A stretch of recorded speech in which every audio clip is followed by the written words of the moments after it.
Hola, ¿qué tal? Muy buenas tardes. ¿Cómo están? Buenas tardes para todos y todas. ¿Cómo andan chicos y chicas?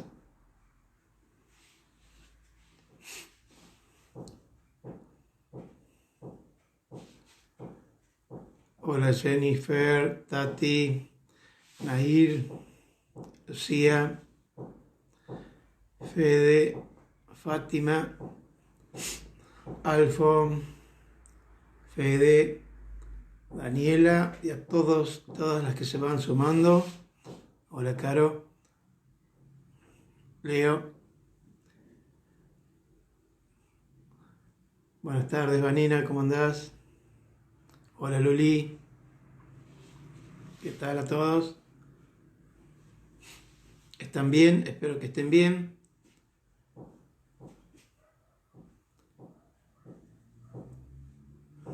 Bien. Hola Laurita, ¿cómo andás? Veo que se están sumando, así que vamos a hacer un poquito de tiempo hasta que se sumen la mayoría de los chicos y chicas. Así tenemos, eh, empezamos todos juntos.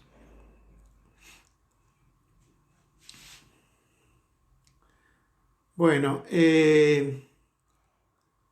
una cosita nomás que tiene que ver con que ayer se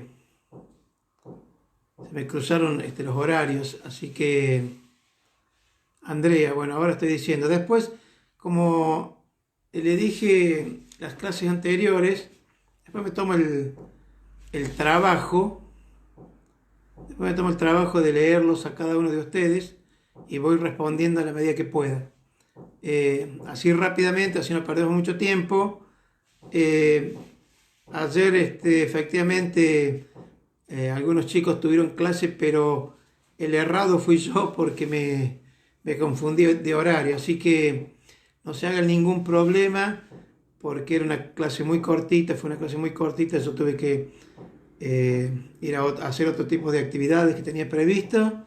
Así que todas esas cuestiones que vimos ayer lo vamos a volver a retomar, aunque sea en las clases posteriores. Así que no se preocupen, no entren en desesperación.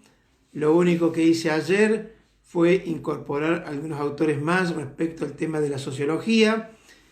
Sobre todo hice hincapié en algunas cuestiones de Weber, algunas cuestiones de Marx y algunas cuestiones de Foucault. Pero, insisto, no es una cuestión complicada, solamente después si les interesa yo les puedo dejar un power ahí colgado y a posterior voy a volver a retomar esto, así que vamos a retomarlo varias veces, así que no se han perdido mucho, no se han perdido mucho. Así que sí, si tienen alguna duda, por supuesto me lo preguntan por correo electrónico o le preguntan a los profes en las clases prácticas. Dicho esto, vamos a aprovechar la clase de hoy. Vamos a aprovechar la clase de hoy para avanzar un poquito en el programa, porque tengo entendido que ustedes han trabajado en los trabajos prácticos con los profes el artículo de Portantiero y como que han hecho un panorama general acerca de qué y cuáles fueron las condiciones socioeconómicas y políticas y científicas, por supuesto, del surgimiento de la disciplina sociológica, y también han visto con los profes y conmigo los teóricos algunos de los principales, diríamos, intelectuales que han dado basamento y sustento a este campo disciplinar. Lo que nos toca ahora, es avanzar en el programa y avanzar sobre una cuestión que seguramente le puede resultar familiar a ustedes y probablemente quienes hayan hecho en la secundaria algún tipo de orientación en ciencias sociales o que estén trabajando en el profesorado de ciencia jurídica o más cercano a la educación, les puede resultar, digo, si se quiere, un poco común, un término, un concepto y una dimensión bastante común, que tiene que ver con lo que se denomina socialización. Entonces, lo que vamos a ver hoy, lo que vamos a ver hoy, es básicamente qué se entiende por socialización. Entonces, esa es la pregunta. ¿Qué se entiende por socialización? ¿Cuáles son los principales postulados de esa idea de socialización? ¿De dónde viene básicamente, o cuáles son las corrientes teóricas que uno puede tener en cuenta a la hora de analizar la socialización? Es decir, son cuestiones que ustedes la van a ver conmigo y también la van a llevar a una cuestión mucho más específica con los profes en cada uno de las clases prácticas. El concepto la dimensión de socialización es una de las grandes áreas de trabajo en el campo de las ciencias sociales. Sobre todo, como recién dije, en términos de la educación, en términos de la sociología, en términos de la política y por supuesto también en términos del derecho. Por eso es un concepto que uno puede pensarlo, que atraviesa a todas las disciplinas que forman parte de este colectivo que estamos trabajando en este horario. Una cuestión importante a reconocer que el concepto de socialización quizás tenga mucho más vinculación con las raíces más de Durkheim. Es Durkheim, si se quiere, de alguna manera, un gran pensador que coloca en el campo de la discusión al problema de la socialización. Nosotros no hemos hecho mucho hincapié en Durkheim, pero podemos decir que esa idea de socialización aparece en los primeros escritos de Durkheim, sobre todo cuando plantea la idea de los hechos sociales y los distintos tipos de solidaridad que se dan en una sociedad. Pero ese concepto durkheimiano, que es importante en el planteo de Durkheim, es retomado por un autor que entiendo es uno de los principales intelectuales norteamericanos de mitad del siglo anterior, que es Parsons, Talcott Parsons, que probablemente ustedes lo hayan escuchado o lo hayan leído en alguna otra materia. Parsons, por decirlo de alguna manera, es un gran teórico, un teórico que ha tenido la virtud de trabajar a partir de una interposición de por lo menos tres escuelas paralelamente: la escuela de Durkheim, la escuela de Weber y en parte la escuela de Freud. Sobre esa base, el autor trabaja y analiza fundamentalmente los sistemas sociales allá entre la década del 40 y la década del 60 del siglo pasado. ¿Por qué es importante traer a Parsons? Porque es de alguna manera uno de los intelectuales que más hace hincapié en esta idea de los procesos de socialización. Pero no solamente es Parsons quien trabaja los conceptos de socialización, sino también otras escuelas, como por ejemplo el interaccionalismo simbólico, que es una escuela fundamentalmente que surge allá en Estados Unidos a finales de la década del 40 y que sigue teniendo, si se quiere, cierta incidencia en los procesos de conocimiento de las ciencias sociales, sobre todo los apegados a la educación y a la política. Entonces, como vemos, la concepción de socialización debe ser rastreada en los clásicos de la sociología, porque también uno puede decir que tanto Durkheim como hola Darío, tanto Durkheim como el propio Parsons son de alguna manera precursores de esta idea de socialización. La escuela de Parsons y la escuela de Durkheim, la escuela del interaccionalismo simbólico, con Blumer y otros autores, y nosotros vamos, a partir de ese contexto, a intentar elaborar algunas ideas respecto a el proceso de socialización, tomando interaccionalismo simbólico, efectivamente, tomando, si se quiere, dos miradas, vamos a ver si podemos terminarlas hoy, dos miradas que deben ser entendidas en una línea temporal, como algo habíamos dicho la otra vez cuando planteamos lo de Salvador Giner respecto a los procesos de cumulatividad del conocimiento científico, como algunos conocimientos se van sobreponiendo uno con respecto a otro.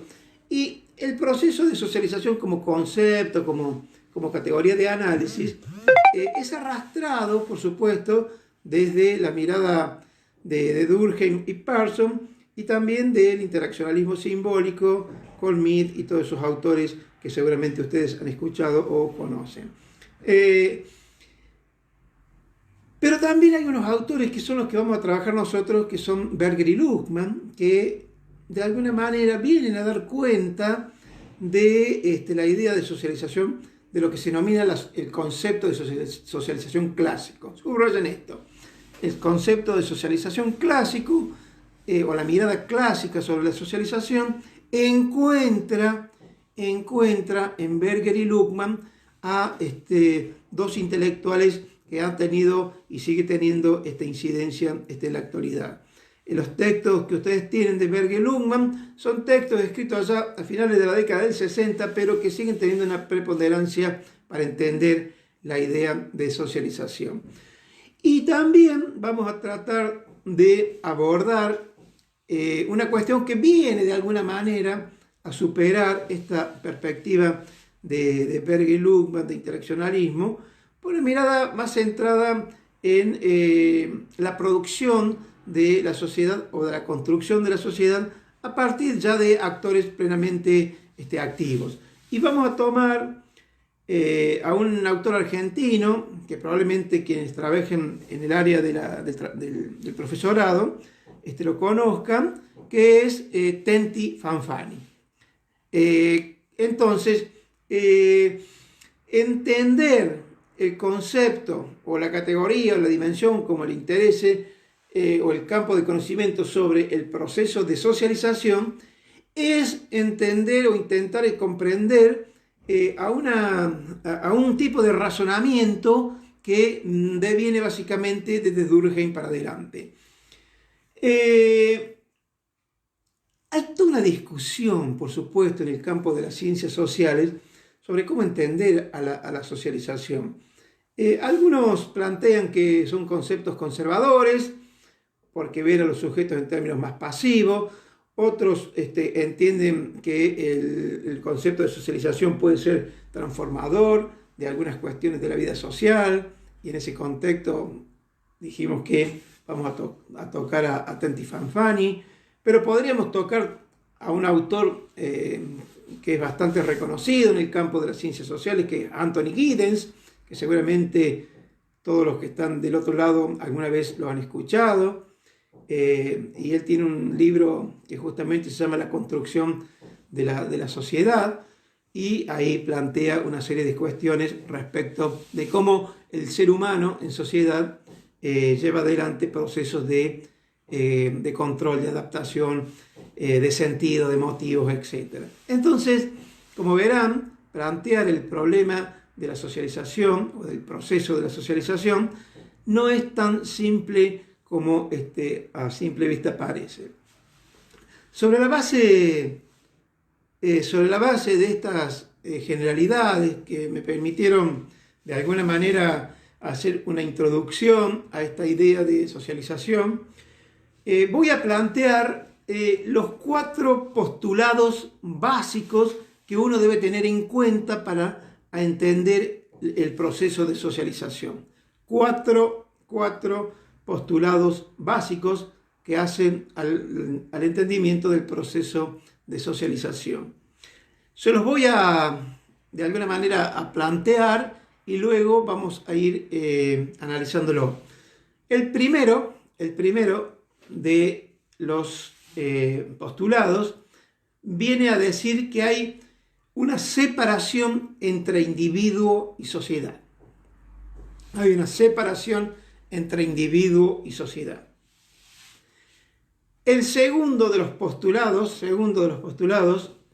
hay una prioridad de la sociedad sobre el individuo. El tercero de los postulados tiene que ver con que la sociedad es una sociedad integrada y no contradictoria. Y el cuarto tiene que ver con que los procesos de socialización generan modos bidireccionales en las relaciones o en la interacción entre los seres humanos. Si nosotros, se los leo rápidamente, separación entre individuo y sociedad, prioridad de la sociedad sobre el individuo, sociedad integrada y no contradictoria, y la concepción moderna de la sociedad como, la socialización como un proceso bidireccional. Si nosotros nos detenemos así rápidamente, podemos hacer una doble distinción ahí entre postulados que atienden más a la perspectiva tradicional y postulados que atienden a la perspectiva moderna. Los postulados que van del 1 al 3, es decir, desde la separación entre individuo y sociedad hasta la sociedad integrada y no contradictoria, vienen de alguna manera a ser los postulados básicos de este proceso de socialización que sobre todo tiene apego en miradas como Parsons, como Berger y Luhmann y otros autores que hace un rato mencionaba. En cambio, las últimas están mucho más en la última concepción, o el último, postulado, que plantea que las concepciones modernas entienden al proceso de socialización como un proceso de ida y vuelta o bidireccional, es mucho más moderno, mucho más actual, si se quiere contemporáneo, y que de alguna manera vienen a plantear toda una discusión respecto de cómo los individuos se socializan en la sociedad. Fíjense ustedes y subrayen que estoy hablando de individuos y no de sujetos ni de actores como lo planteaban las escuelas de Weber, Marx o lo que fuere.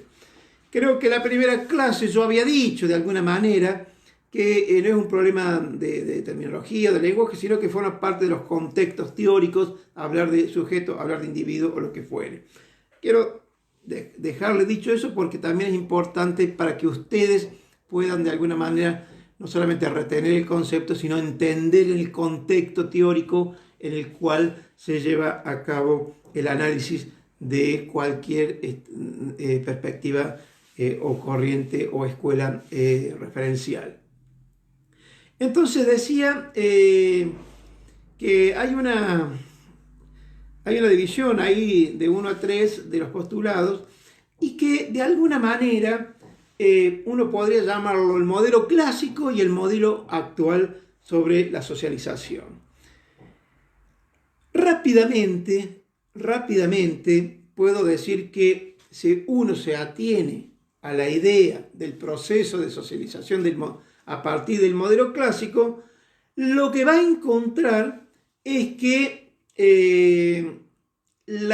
lo importante es la sociedad y no el individuo. Fíjense ustedes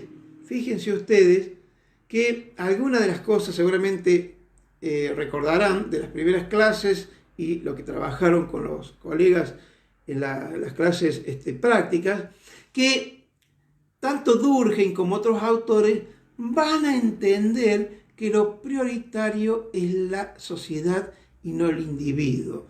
Es decir, lo social viene de alguna manera a condicionar al individuo. En consecuencia, este modelo clásico de la socialización, planteado desde Durkheim y pasando por Parsons y todos esos autores, va a encontrar que la socialización va de lo social al individuo. ¿Quién más o menos decía esto cuando hablaba de hechos sociales? Durkheim. Lo social es externo, hecha cosa que se impone en cada una de nuestras voluntades. En consecuencia, vamos a plantear con este modelo clásico, que la socialización es un proceso. Anoten y subrayen, porque seguramente después se lo vamos a tomar, se lo vamos a hacer que lo desarrollen, que es un proceso de interiorización de la exterioridad. Interiorizar lo que está fuera de. ¿Fuera de qué? Fuera de nosotros. Esa realidad objetiva que está fuera de nuestra conciencia. Pero que nosotros, en el devenir de nuestra práctica social, vamos a ir incorporando. Entonces, lo que nosotros tenemos que tener en cuenta es que en este proceso de interiorización de la exterioridad, lo que vamos de alguna manera a interiorizar son lenguajes, normas, reglas, recursos y perspectivas sobre el hacer de la vida en sociedad. Eso es, de alguna manera, esta primera aproximación que implica reconocer que este proceso de interioridad de lo exterior significa extraer del exterior, captar de lo exterior, incorporar de lo exterior el mundo social objetivo. ¿Y qué es lo que de alguna manera viene o va a ser incorporado por nosotros? Van a decir los autores un lenguaje, una norma. Y cuando hablo de normas, no me estoy refiriendo exclusivamente a la norma jurídica, ni mucho menos, sino estoy pensando, por ejemplo, en un autor como Foucault, que va a decirnos acerca de la interiorización de las normas sociales, que son tan o más importantes y poderosos que las normas jurídicas. Por eso siempre nosotros hacemos la salvedad de que, si bien estamos en el contexto de una clase donde hay estudiantes de derecho, de política o de ciencia jurídica, siempre hay que tender a pensar que cuando uno, como individuo en la sociedad, incorpora lo que está afuera, no necesariamente tiene que incorporar una norma o una regla jurídica, sino que son cuestiones vinculadas a lo social. Y esto lleva a una cuestión importante, porque ha servido también muchas veces de discusión entre los intelectuales que analizan el problema de la socialización, y es que algunas veces se ven a los autores más apegados a las líneas de Durkheim y de Parsons como autores que consideran al individuo en una posición pasiva. Yo prefiero indagar un poco incluso en el propio texto que nos plantea Berger y Luhmann y ver que hay algunas cuestiones que efectivamente podemos decir que el individuo tiene una actitud pasiva en la vida social. Sin embargo, los propios autores como Berger y Luhmann van a plantear que también los individuos en su accionar social pueden tener una conciencia práctica que le permita de alguna manera modificar el entorno social en el cual viven. Por supuesto que esta idea de conciencia práctica no lo van a encontrar en Berger y Luhmann, sino lo van a encontrar en otros autores como Anthony Giddens, que hace un rato yo les comentaba, y que creo que tienen un texto entre el material que tienen para leer. Entonces, ¿por qué es importante esto? Porque aparece una disputa ahí, una discusión entre la concepción clásica de que ve al individuo de una manera más o menos pasiva y una concepción un poco más crítica y reflexiva que piensa que los seres humanos, a partir de una conciencia práctica, a partir de un obrar, a partir de tener motivos para actuar, construye un conjunto de capacidades reflexivas que le permiten poner entre signos de pregunta algunas de las cuestiones que están circundando en su vida cotidiana. En consecuencia, uno podría decir con estos autores que la sociedad, anoten esto, existe en dos formas, como realidad objetiva y como realidad subjetiva.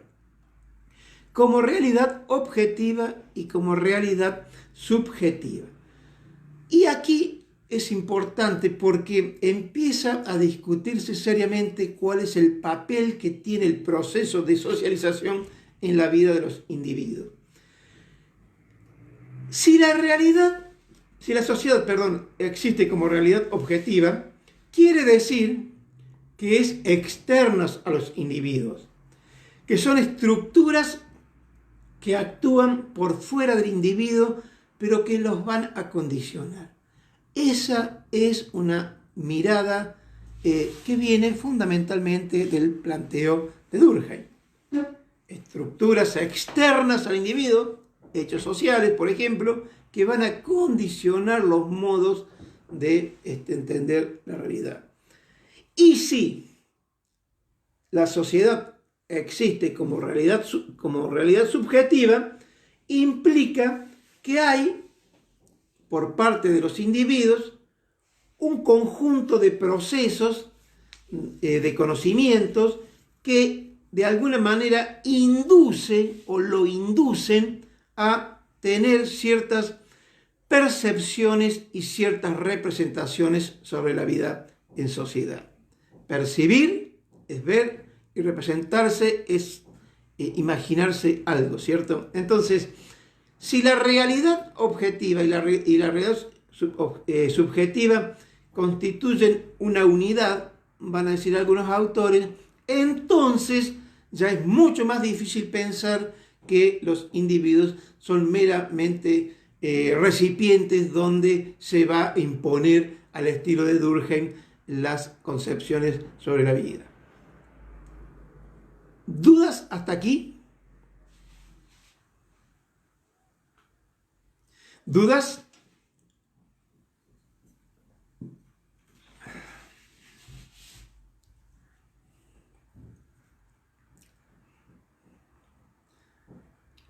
Bien.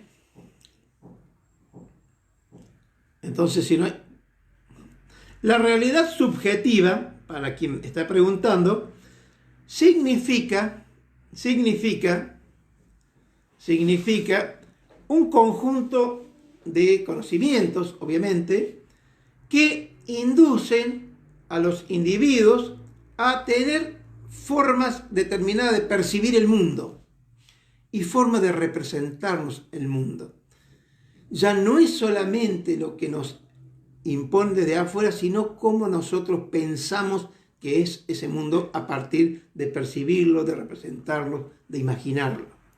Por eso es importante esta, diríamos, esta complementariedad entre realidad objetiva y subjetiva, porque de alguna manera viene a dar cuenta de lo que dijimos hace un rato, que hay en los individuos, y si no, imagínense ustedes, una conciencia reflexiva práctica que le permite actuar a diario con otros.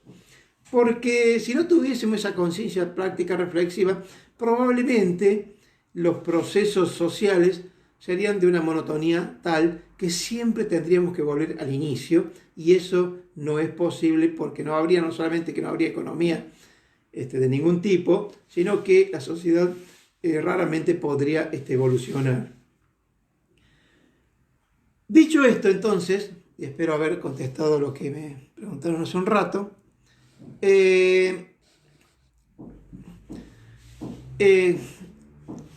insisto con esto, después yo me voy a tomar el trabajo y les leo a cada uno de los comentarios y les respondo, así no perdemos el hilo. Entonces decimos que la sociedad, o mejor dicho, el proceso de socialización es un proceso complejo, denso, profundo, pero fundamentalmente es un proceso dialéctico. Subrayo esto, es un proceso dialéctico, de diálogo. Compuesto, y aquí vuelvo a Berger y Luhmann, que es un texto que van a trabajar ustedes, compuesto por 3 momentos. Entonces, este proceso de socialización complejo, denso, tiene que ser entendido como un proceso dialéctico compuesto por 3 momentos: externalización, objetivación e internalización. Repito, externalización, objetivación e internalización. Esos son los elementos que componen ese proceso dialéctico para entender el proceso de socialización. ¿Y por qué son importantes? Son importantes porque implica destacar y conocer de qué manera el individuo toma vinculación o tiene contacto con la realidad social. Y ustedes saben que el ser humano está en contacto con la realidad social desde el momento en que nace. Incluso algunos neurólogos, algunos estudios más de la neurología plantean que hay un contacto del ser humano incluso antes de nacer. Pero volviendo un poco a estos 3 elementos que constituyen el proceso dialéctico de la socialización, es necesario, algunos los pueden ver. Sí, externalización, objetivación e internalización. Son momentos que no deben entenderse, subrayan esto, que no deben entenderse como una secuencia temporal.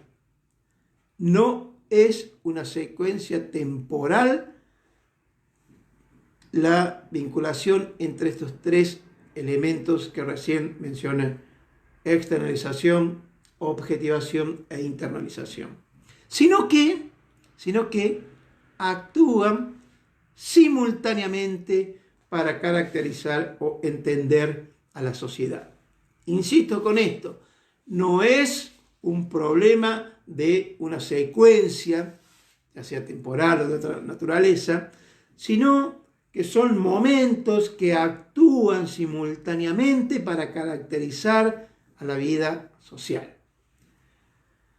Porque estar en la sociedad, van a decir Berger y Luhmann, es participar justamente de ese proceso triádico: objetivación, internalización y externalización.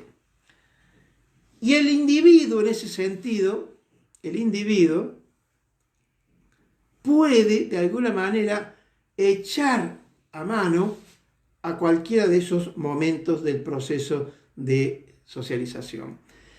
Fíjense ustedes que insisto con esta idea de que no es una cuestión temporal, ni puesto en una línea temporal, ni en una tabla de clasificación estadística donde la objetivación o la externalización o la internalización es primera u última, sino que es un proceso dialéctico, todos actúan en el mismo momento.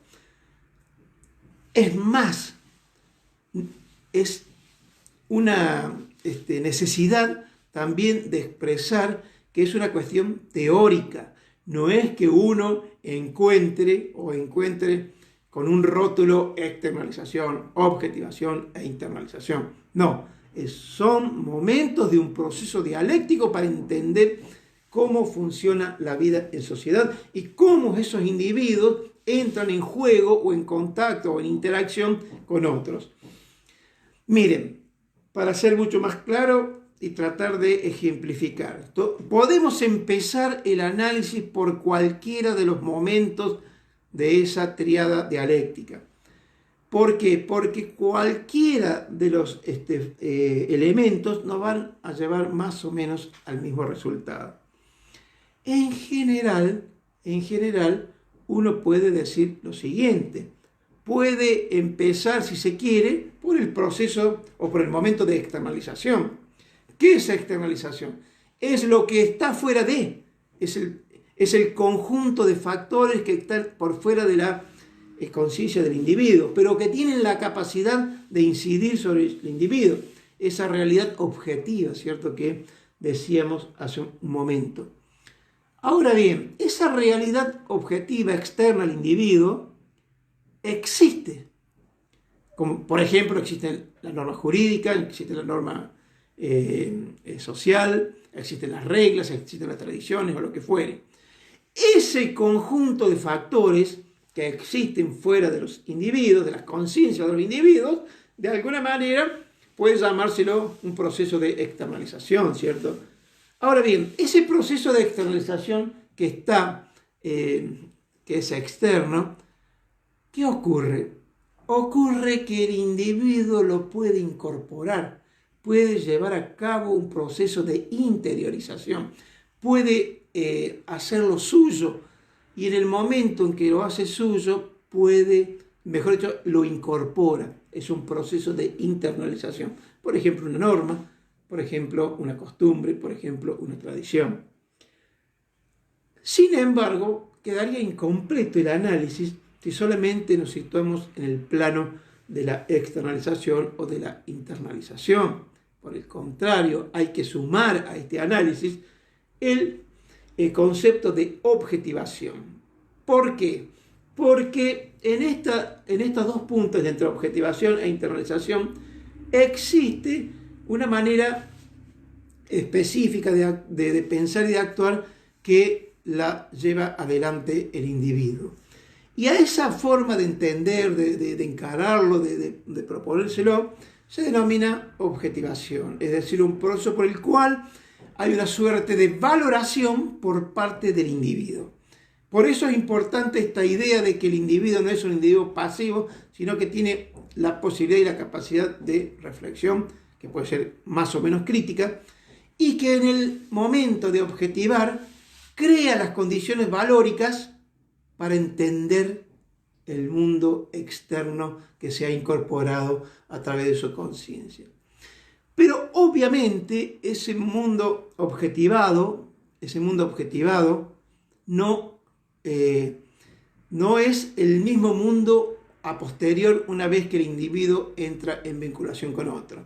Porque a veces sepamos, a veces no lo sepamos, nuestra acción cotidiana tiende a modificar, aunque sea en una pequeñísima parte, el mundo en el cual nos movemos. Si no fuera así, directamente, la historia de la humanidad estaría todavía allá por la caverna de Platón, ¿cierto? Todavía no habríamos podido reconocer las sombras de la realidad. Y sin embargo, y por suerte, todos estos intercambios o procesos interactivos entre los seres humanos, de alguna manera vienen a poner fortaleza a esta idea de que el mundo o la sociedad puede ir cambiando. Entonces, el proceso de externalización, objetivación e internalización son tres momentos de un mismo proceso dialéctico que hacen a entender cómo es la vida en la sociedad. En consecuencia, estamos frente a la posibilidad de, interiorización. Internalizar es otra cosa. Entonces, estamos entonces en una instancia donde podemos empezar a decir que todos esos componentes hacen a entender el proceso de socialización. Una primera definición rápida es que el individuo no nace como un miembro de la sociedad, sino que existe una predisposición a la socialidad. Es decir, el individuo no nace socializado, sino nace con una predisposición a la socialidad. Dicho de otra manera, ese individuo es de alguna forma inducido a participar en la dialéctica de la sociedad. Dialéctica compuesta por la externalización, internalización y objetivación. Ahora bien, ese proceso de inducción a participar en la vida de la sociedad implica, de hecho, que hay otros, que el individuo no está solo, que el individuo actúa en referencia a otros. Y esa acción, por decirlo en términos de Weber, que siempre es significativa en relación de lo que hago con respecto al otro, implica un proceso de interpretación y comprensión del mundo en el cual yo vivo. Dicho de otra manera, cuando yo actúo porque los otros son significativos para mí, lo que trato de entender y de interpretar cómo es el mundo en el cual está el otro. Esto que parece una referencia, digamos, abstracta, uno podría pensarlo en términos de lo que ocurre en nuestra vida cotidiana. Imaginemos por un instante que tenemos la posibilidad de volver, ustedes deben ser muy chiquitos, no mucho más de 20, 22 años, que pueden volver, 15 años atrás. Entonces, ahí van a encontrar que un mundo cercano, que ya lo vamos a ver con un poco más de complejidad, y ese mundo cercano es el que le da, entre otras cosas, garantía y seguridad. Ahora, ¿qué pasa si ese niño de 8, 10 años tiene que salir abruptamente y ubicarse en un contexto distinto? Y probablemente haya un desfasaje entre lo que interpreta como normal del mundo y lo que de alguna manera viene a ser las situaciones en las cuales se va a ver involucrado. Entonces, los otros son significantes para mí, pero mi yo, interpreta y comprende ese mundo porque lo acepta de antemano, ¿cierto? Entonces, en los procesos, ese sentido de proceso de interacción entre el otro y yo va a estar de alguna manera siendo congruente, porque en el momento en que hay una aceptación, quiere decir que yo también tengo más o menos los mismos, entre comillas, patrones para entender ese mundo en el cual me muevo. Dicho de otra forma, los procesos de interacción social en el cual nosotros nos movemos tienen que tener congruencia con los patrones culturales o de valores en el cual yo estoy acostumbrado a vincularme. ¿Dudas hasta aquí? ¿Dudas?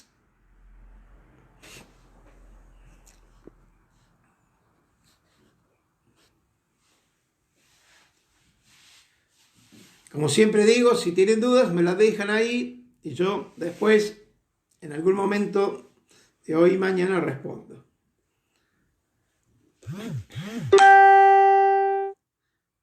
Entonces,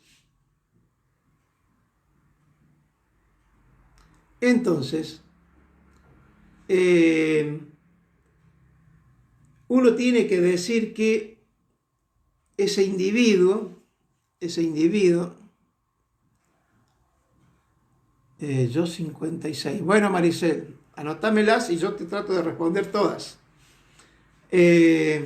Entonces, como verán, que ese proceso dialéctico entre objetivación, internalización y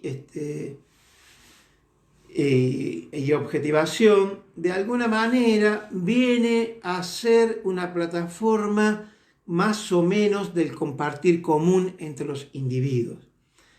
Es decir, que esos individuos, de alguna manera, no solamente comparten el mundo objetivo y subjetivo en donde se mueven, sino que además, y subrayenlo esto, es un mundo asumido. Se asume como tal, se asume como algo que nos proporciona, entre otras cosas, marcos interpretativos seguros, marcos de comprensión seguros. Dicho de otra manera, el mundo donde nosotros nos movemos desde el inicio de nuestra vida es un mundo más o menos, dicen estos autores, asumido como propio, compartido y de alguna manera recreado a partir de nuestras propias acciones sociales. Dicho de otra forma, entonces, estamos, fíjense ustedes, como intentando superar esta idea de que el individuo es un individuo pasivo, sino que ese mundo cotidiano, ese mundo social, puede, aun cuando es asumido como el único o el más importante, puede, a partir de nuestras prácticas, generar ciertas modificaciones e incluso ciertas recreaciones. Entonces, cuando nosotros internalizamos, por ejemplo, ese mundo donde existe el otro, en realidad estamos en camino de generar un proceso de socialización plena. Esto me lleva a lo siguiente, anoten la definición, a decir que la socialización, anoten esto, la socialización es un proceso de inducción amplia y coherente de un individuo en el mundo objetivo de una sociedad o de un sector en particular. Inducción amplia y coherente de un individuo en el mundo objetivo de una sociedad o en un sector de él. Fíjense la primera de las palabritas que usamos, inducir. Inducir es llevar hacia. Y dice amplia y coherente. ¿Y por qué amplia y coherente? Porque hay un propósito que ha sido asumido como tal. Y ese contexto asumido como tal es lo que le permite a ese individuo que es inducido a la vida social a aceptarla. Y además ese individuo, en esa inducción amplia y coherente, es llevado a aceptar la sociedad o un sector de ella. Ya vamos a ver por qué los autores plantean esta distinción entre sociedad y una parte de ella. ¿Y por qué lo plantean? Porque según, sobre todo Berger y Luhmann y otros autores, van a decir que hay dos tipos de socialización. Anoten esto, dos tipos de socialización. La socialización primaria y la socialización secundaria. Socialización primaria y socialización secundaria. Fíjense ustedes que ya estamos muy avanzados respecto a cómo se va construyendo esta idea de vincular al individuo con el mundo social y cómo ese individuo de alguna manera empieza a quedar de alguna forma condicionado por la sociedad en la cual está inmersa. Y en ese sentido, esa inducción amplia y coherente de un individuo en el mundo objetivo de una sociedad o en parte de ella, van a decir Berger y Luhmann que se plantea sobre todo a partir de dos tipos de socialización: la socialización primaria y la socialización secundaria.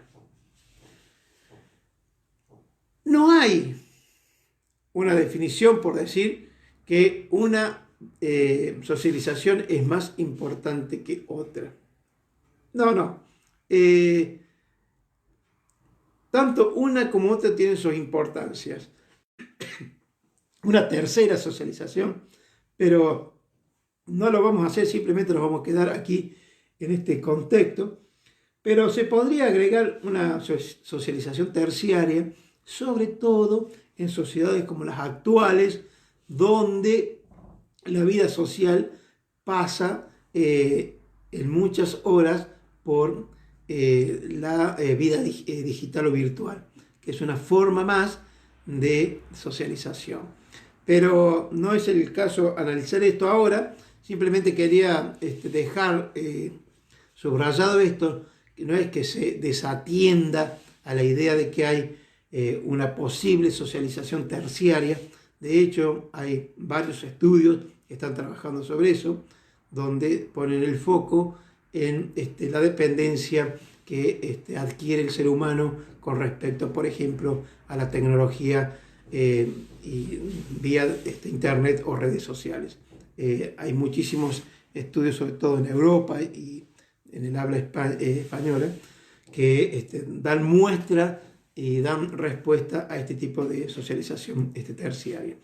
Sin embargo, volviendo un poco, para no irme muy lejos del texto que ustedes tienen, la socialización primaria y la socialización secundaria vienen a ser dos tipos de socialización que trabajan los autores que ustedes tienen. La socialización primaria, que es un concepto o primera socialización, creo que suele llamarse, deviene fundamentalmente de la idea del constructivismo y del interaccionalismo, con autores como Schul y todos esos autores de principios del siglo pasado. Es la socialización primaria una categoría que implica reconocer que se desarrolla en la niñez. Y en esa niñez el ser humano viene de alguna manera a tener una serie de encargados de socializar. Y esos encargados de socializarlo se denominan otros significantes. Anote, otros significantes. Voy a hacer un paréntesis porque me parece que vale hacerlo, y que todos los seres humanos van a pasar, según estos autores, por este tipo de socialización, tanto la primaria como la secundaria. Esto implica que el modelo, diríamos, tradicional de familia que nosotros conocemos es una de las fuentes principales, pero no la única, desde donde se nutre la socialización primaria para ejercer incidencia en la vida de los individuos.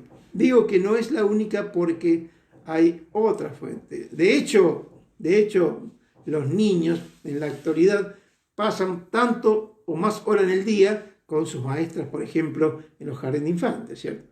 En consecuencia, no se trata de que sea una única fuente, un único vértice desde donde se construye la socialización primaria de los niños. Sí decir, cierro paréntesis, sí decir que ese proceso de socialización primaria tiene en otros individuos la tarea para llevar adelante esa socialización. A ese conjunto de individuos que exceden, o como dijimos, la familia, se los denomina otros significantes. Otros significantes, otros que significan el mundo para nosotros. Es una categoría muy importante porque esos otros significantes en realidad lo que hacen es presentarle al individuo niño la realidad como una realidad objetiva, como la única realidad posible. Imaginemos a un niño interactuando cotidianamente con sus allegados, su grupo primario, su familia, lo que fuere. El mundo que va a conocer el niño y que va a tener de alguna manera legitimidad para ese niño es el mundo de esos significantes que le traducen y le tamizan el mundo como el único mundo posible y el único mundo valedero. En consecuencia, esos otros significantes, es decir, ese conjunto de individuos que tienen la potestad o la facultad o la capacidad de presentarle al mundo, al niño, ¿qué hacen? Mediatizan ese mundo social, le dan una suerte de delimitaciones sobre qué es el mundo y cómo debe ser entendido ese mundo, ¿cierto? Esos otros significantes de alguna manera vienen a poner sobre el tapete dos cuestiones importantes que hacen a su lugar en ese proceso de transferencia del mundo objetivo al niño. Primero, el lugar que ocupan en la estructura social, es decir, dónde está ubicado a lo largo de la estructura social ese individuo o llamado otro significante.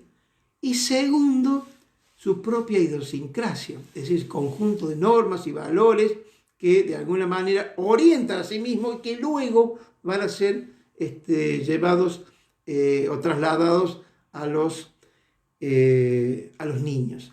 Imaginemos en este tipo de sociedades donde los niños pasan muchísimas horas, ya sean con sus maestros o con sus familiares más cercanos, cuánto tiene de incidencia ese mundo que se le presenta al niño como un mundo, como el único mundo posible y como el único mundo válido.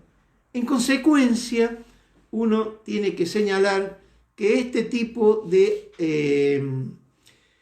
actores o de individuos llamados otros significantes, lo que hacen es filtrar el mundo al niño, filtrarle de una determinada forma al mundo niño. Y en ese proceso de filtración, lo que hace es delimitarle o encuadrarle qué es lo importante a rescatar, a destacar y qué es lo que debe ser expulsado de ese mundo de la vida del niño. Por eso, vamos a decir que, y anoten esto, el mundo de la socialización primaria genera un ambiente de alta carga emocional. Alta carga emocional. No es que no haya carga emocional en la socialización secundaria, no, simplemente que aquí el aspecto emocional tiene una fuerza de imposición muy importante. ¿Por qué? Porque esa fuerza emocional viene de alguna manera en la socialización primaria a ser fuente de lo que van a ser los futuros roles y actitudes sociales predominantes en el niño. Por supuesto que hay toda una discusión sobre lo que son los roles, ¿cierto? Y las actitudes, pero que ustedes las pueden encontrar en cualquier otra materia. Los seres humanos llevan adelante un conjunto de roles, se es estudiante, se es hijo, se es pareja, lo que fuere. Es decir, ¿qué es un rol? Un conjunto de papeles más o menos previsto por la sociedad que deben ser cumplidos. Por eso es importante. Lo mismo que la actitud. La sociedad genera roles y genera de alguna manera un conjunto de actitudes que deben ser más o menos satisfechas para poder llevar a cabo ese proceso de socialización. En consecuencia, en consecuencia, el individuo se identifica con otros, pero esa identificación con el otro necesita también de la aprobación de ese otro. Imaginemos que un niño no es aprobado, ahora se usa un término mucho más contemporáneo, que creo que viene más de la sociología inglesa, que es el bullying, ¿cierto? Pero imaginemos que el niño nuestro no es aceptado. Se genera un proceso de rechazo y en consecuencia se corre el riesgo de que el proceso de identificación coherente y absoluta pierda este sentido en el proceso de socialización. Por eso es importante esta idea de lo emocional, ¿cierto? Esta cuestión de la socialización primaria entonces nos lleva a la necesidad de entender de que cada vez más ese niño va generando las condiciones de socialización plena y a la vez va generando las condiciones de una abstracción de lo que son las normas, los valores compartidos y asumidos en la vida social. Dicho esto, estamos entonces frente a la necesidad de que ese conjunto de factores que recién decimos y describimos lleven a legitimar la acción de los individuos en la sociedad. ¿Y cómo se legitiman las acciones de los individuos? A través de las prácticas que van a estar de alguna manera limitadas, condicionadas o lo que fuere, por las distintas perspectivas que tiene sobre la vida social. Ese primer mundo de confianza, perdón, de alto nivel emotivo, debe ser lo más coherente y lo más sólido que se pueda, porque de alguna manera es el mundo inicial que le va a generar confianza al niño en el mundo social o en la vida social. Ahora bien, la socialización primaria finaliza, pero no finaliza abruptamente como uno cree, porque nosotros dijimos al principio que hay una socialización primaria y hay una socialización secundaria. Ahora bien, para que la socialización primaria finalice, no hay una edad en particular. No hay una edad de decir, bueno, a los 10, a los 11, a los 12, lo que fuere. Hay sí, y anoten esto, la necesidad de que se genere, de que se establezca un proceso en la conciencia de los individuos que se denomina, entre comillas y subrayen, el otro generalizado. Otro generalizado. Si bien la socialización primaria es permanente, incluso porque puede uno seguir incorporando concepciones del mundo, lo cierto es que el otro generalizado le permite a los individuos tener la capacidad de abstraer los roles y las actitudes del conjunto de la sociedad.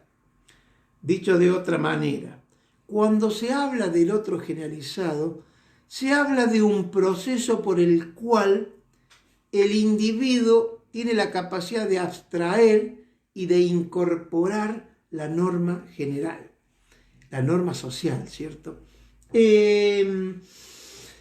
Ustedes cuando vean o lean el texto de Berger y Luckmann van a encontrar una frase que hasta si quiere es un poquito risueña y que dice, y que sirve para ejemplificar este tipo de análisis que venimos haciendo. ¿Cómo lo ejemplifican los autores? Con una nota que dice, no derramarás la sopa. Fíjense que, si quieren una tontera, permítame el término, sobre el ejemplo pero voy a tomar el mismo ejemplo del autor porque ayuda a entender este tránsito entre la socialización primaria y socialización secundaria, que deviene fundamentalmente de la necesidad de entender la abstracción de roles y actitudes a través del concepto de otro generalizado. En el momento, dicen los autores, que el niño lleva adelante ese proceso, la frase de no derramarás la sopa se empieza a modificar. Porque supongamos que el no derramarás la sopa esté adecuado para un determinado niño, o niños, o lo que fuere, y que implica que cada vez que sale, o se junta con alguien, o está en su casa, el niño o la niña, lo que fuere, tira la sopa. Probablemente, en un primer instante, el niño no alcanza a comprender que no debe derramarse la sopa. Lo que ocurre es que en el trasfondo hay una norma social y que es no derrames la sopa. Cuando se acepta y se entiende y se incorpora ese concepto generalizado, implica que el no derramar la sopa es una cuestión de la sociedad. Es decir, hay una norma social, entre comillas, que no permite que se derrame la sopa. Cuando se logra aceptar y comprender e incorporar ese concepto, en realidad van a decir los autores, de alguna manera se ha de pasar a una nueva etapa llamada socialización secundaria. ¿Dudas hasta aquí?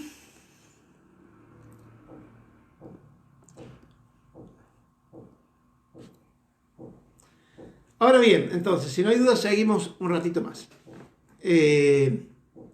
Insisto con lo mismo, después que termine la clase, que la voy a dejar colgada, si la tecnología me ayuda, voy a responder a sus inquietudes. Ahora bien, la segunda socialización que plantean estos autores es la socialización secundaria.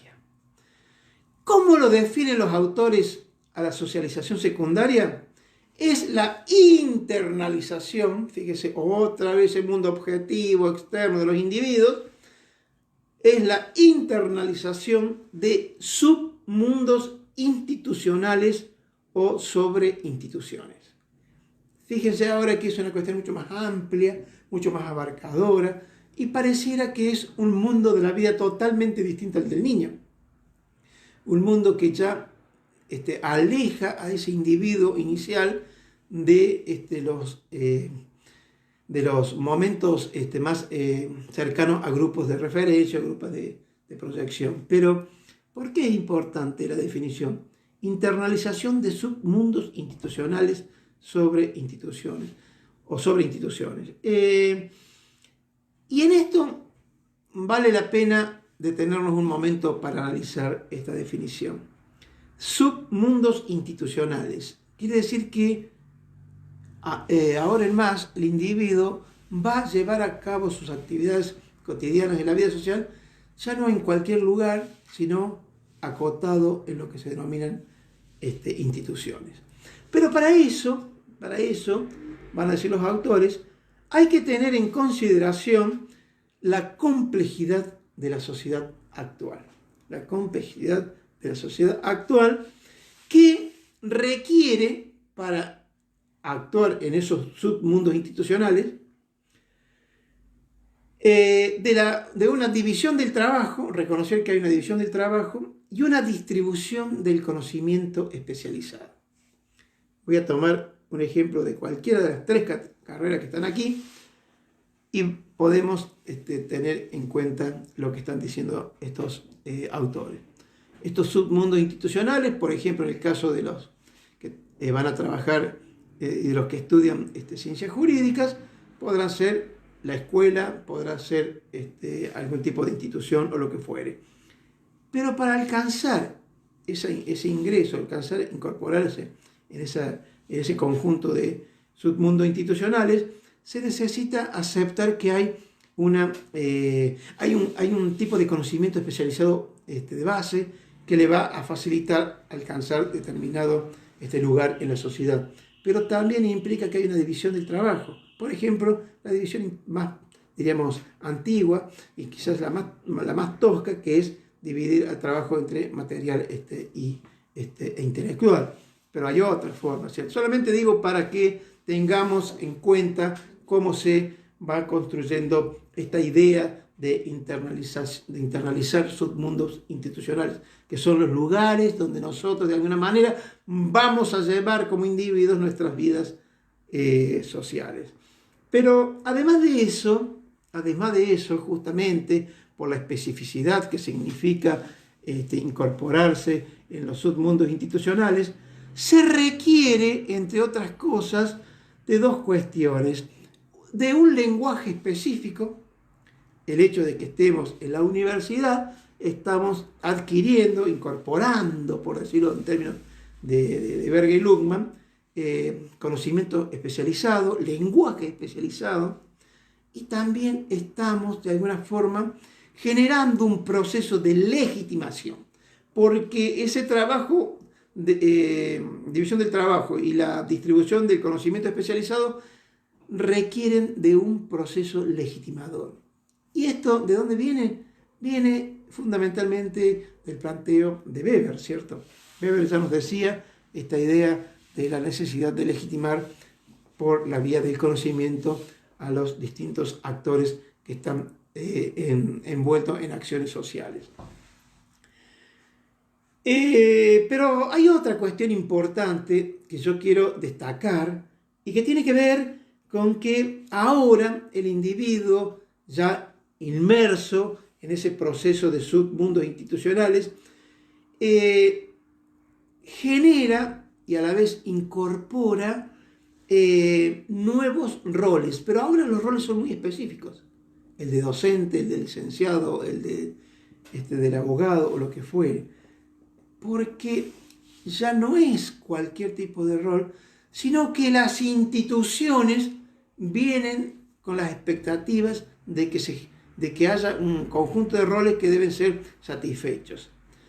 Es decir, ahora la adquisición es de roles específicos, entendiendo, vuelvo a decir lo mismo, por roles al conjunto de papeles más o menos esperados por el sistema social y que deben ser de alguna forma satisfechos por los integrantes de esa sociedad. En última instancia, va a decir los autores que se genera en ese conjunto de interacción entre roles, expectativas, lenguaje específico, conocimiento especializado y lo que fuere, una suerte de, anoten esto, campos semánticos, campos de significado, campos de sentidos, que de alguna forma vienen a estructurar los modos de interpretar los distintos comportamientos institucionales esperables. Dicho de otra forma, los submundos institucionalizados requieren necesariamente de un aparato que legitime, ya sea material o simbólicamente, la accionar de los individuos involucrados en esos campos institucionales. Como verán ustedes, aquí lo importante no es necesariamente la carga emocional que sí tenía en la socialización primaria. En la socialización primaria la carga emocional era fundamental, porque era de alguna manera el despertar y era de alguna manera la construcción de ese yo por parte del individuo. En la socialización secundaria no significa que no haya una carga emocional, que haya carga emocional cero. Eso sería imposible. Fíjense, es cierto, que en este caso nosotros no nos conocemos directamente, salvo mediado por la tecnología, y no hay probablemente una carga emocional como pudiera haber en otra situación en el aula. Sin embargo, no significa que haya carga emocional cero, sino que lo importante en la socialización secundaria es que se lleven adelante los roles asignados a cada uno de los individuos. Por eso, anoten esto, van a decir los autores que es necesario reconocer que en la socialización secundaria los roles comportan un alto grado de anonimato. Alto grado de anonimato. ¿Qué significa esto? Que probablemente, no digo que así sea, que probablemente a ustedes les dé lo mismo tomar clases teóricas de sociología conmigo o con otro docente y viceversa, darle a ustedes o a otro grupo de estudiantes. Lo que importa, lo que tiene validez, van a decir los autores, es que el rol, tanto de estudiante como de docente en este caso, se lleve a cabo. Que yo esté preparado para dar sociología y que venga y dé sociología y que genere conocimiento sobre el campo de la sociología. Y no que venga e intente dar química porque primero no sé nada y segundo estaría fuera de contexto porque los estudiantes requieren de conocimientos sociológicos, no por lo menos de química. Entonces, lo importante es reconocer que ese grado de anonimato pone al sistema de roles como posible ser intercambiables. Que lo dé uno o que lo dé otro, que se le dé a uno o que se le dé a otro. Lo importante es que se cumplan los roles esperables por el sistema, en este caso educativo. ¿Dudas hasta aquí, chicos?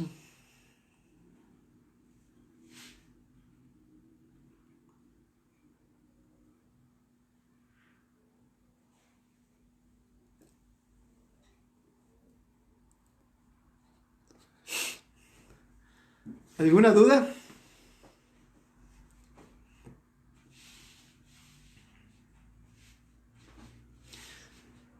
Voy a finalizar, quizás con el último supuesto que dimos allá al principio digo, de que el proceso de socialización no es unidireccional, sino que es un proceso que debe ser entendido en forma bidireccional, de uno a otro. Mire, hay mucha bibliografía sobre esto que lamentablemente por cuestión de tiempo no la vamos a poder desarrollar, pero todo lo que es la escuela de estructuración, la escuela de la dualidad de la estructura de Giddens, las escuelas interpretativas, incluso del propio Foucault y de Habermas, dan notas sobre este tipo de procesos.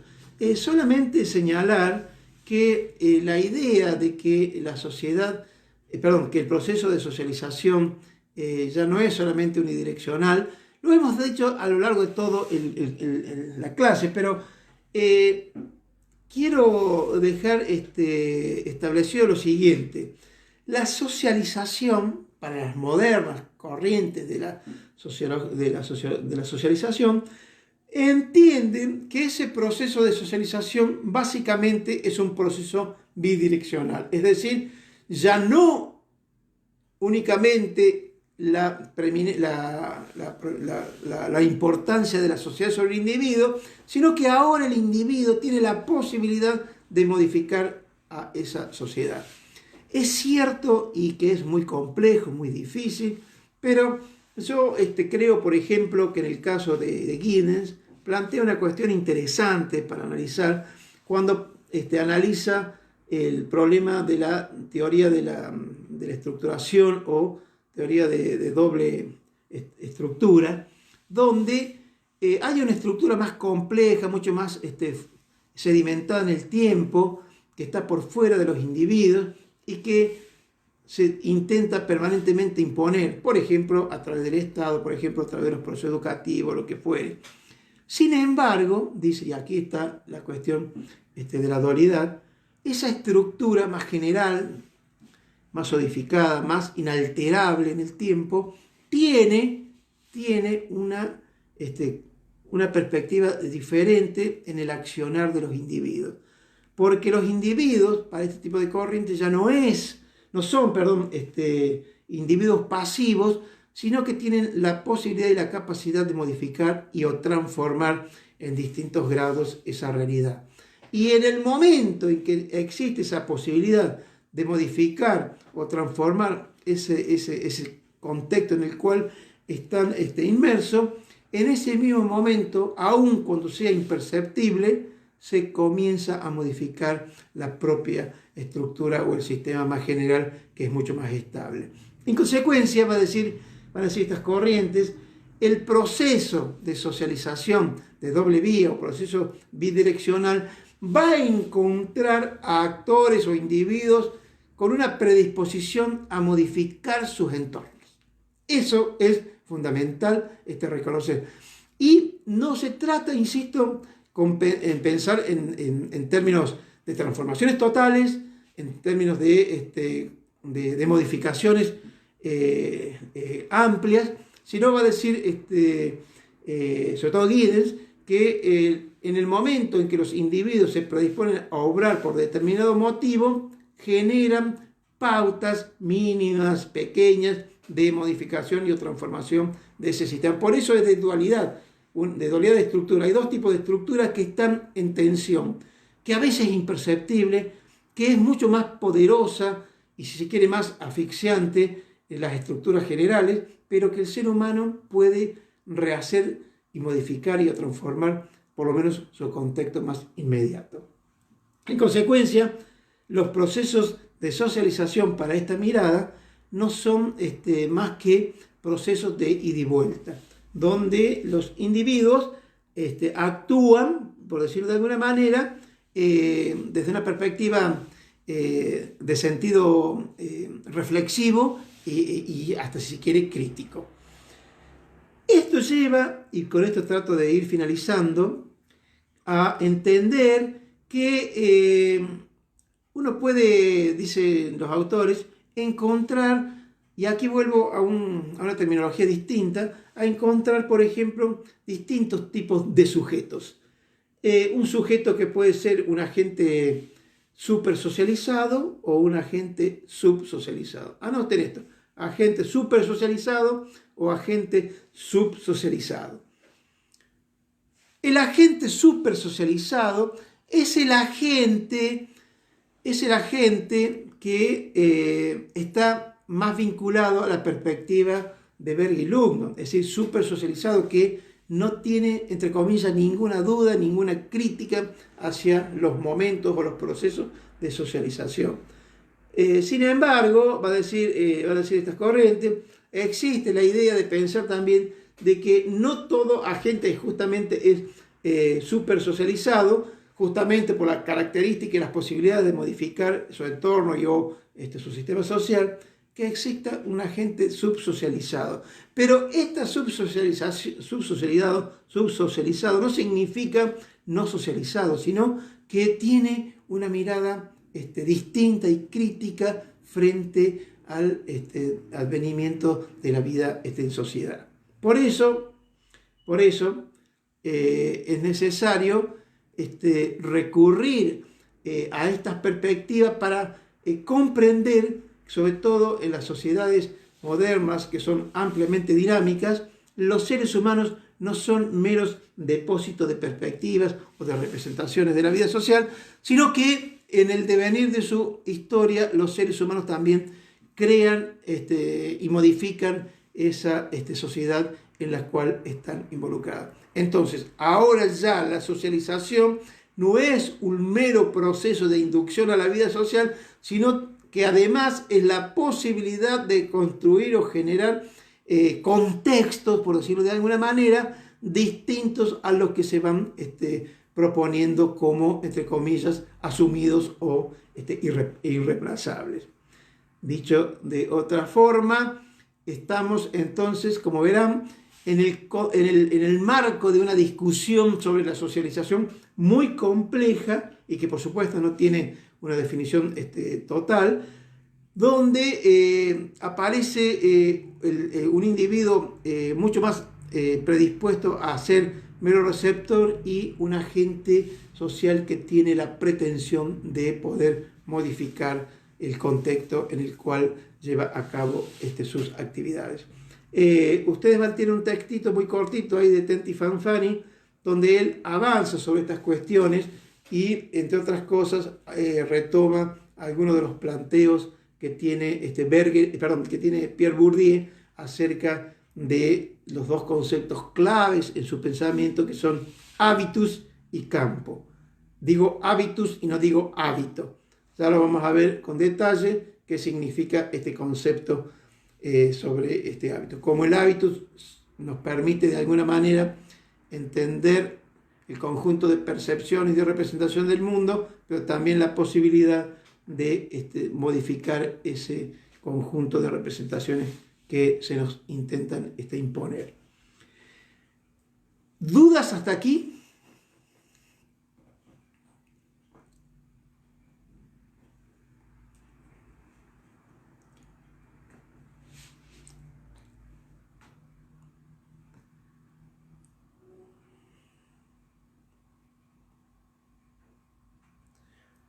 Bien, si no hay dudas, he visto unos cuantos comentarios, yo trataré de responderles en la medida de lo que pueda a cada uno de esos comentarios, así también construimos un conocimiento más en conjunto. Bueno, muchísimas gracias, Estefano, Nicolás, Caro y todos y todas las que están conectadas. Dejo la clase colgada y sigan trabajando los temas con los profes. ¿Puede volver a explicar el subsocializado? Es aquel individuo o agente que no necesariamente acepta el conjunto de normas y reglas que se le intentan imponer. Habíamos dicho, sobre todo desde Durkheim para adelante, que ese individuo es de alguna manera condicionado por lo que aparece en el exterior. Ahora, este carácter de subsocializado implica que el individuo tiene la capacidad crítica frente al mundo social en el cual vive. Bueno, muchísimas gracias por todo. Nos vemos la semana que viene y sigan trabajando con los profes en los prácticos. Efectivamente, la próxima clase es el día jueves a las 18 horas. No va a haber confusión, espero. Bueno, que sigan muy bien. Saludos a todos.